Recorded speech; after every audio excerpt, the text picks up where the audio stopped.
Hello, my name is Jael Sawana, and today I will be doing discussion board number 8 for chapter 7, which is the question: is the Black community falling apart?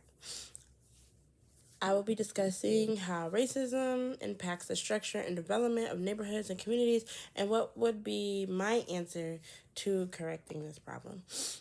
So, racism has a major impact on the structure and development of Black neighborhoods through policies and practices like redlining, housing discrimination, and disinvestment. We can also look at gentrification as well. These systems limited where African Americans could live and prevented them from building wealth through home ownership.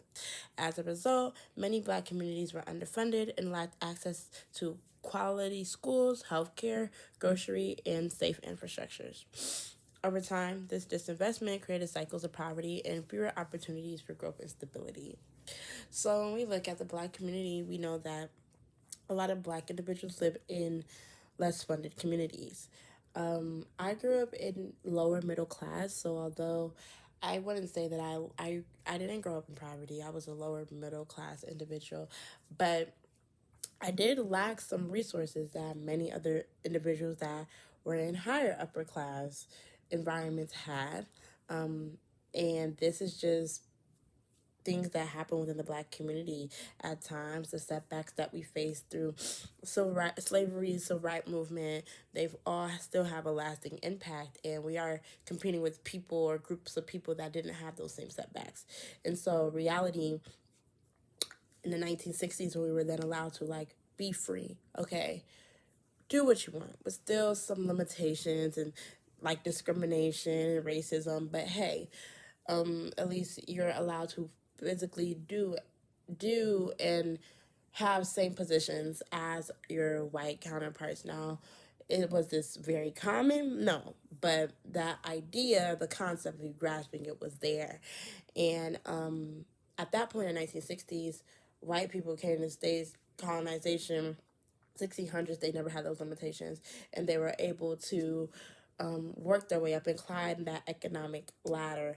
And now we are allowed to climb this ladder starting in the 1960s. This already sets us back.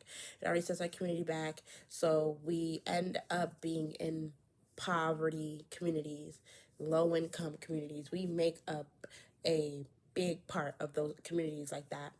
And racism shows up in how resources are distributed in neighborhoods with higher Black populations and how they are often overlooked when it comes to funding and development, while other communities receive more investment and support.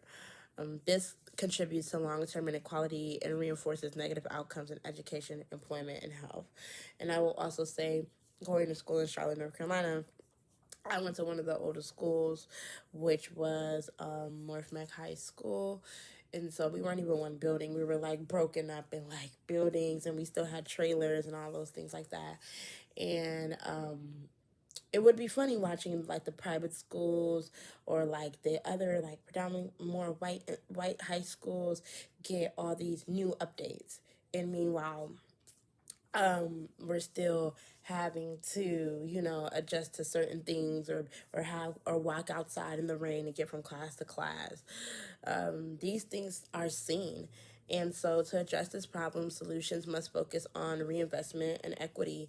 This includes increasing funding for schools, affordable housing, and local businesses in Black communities.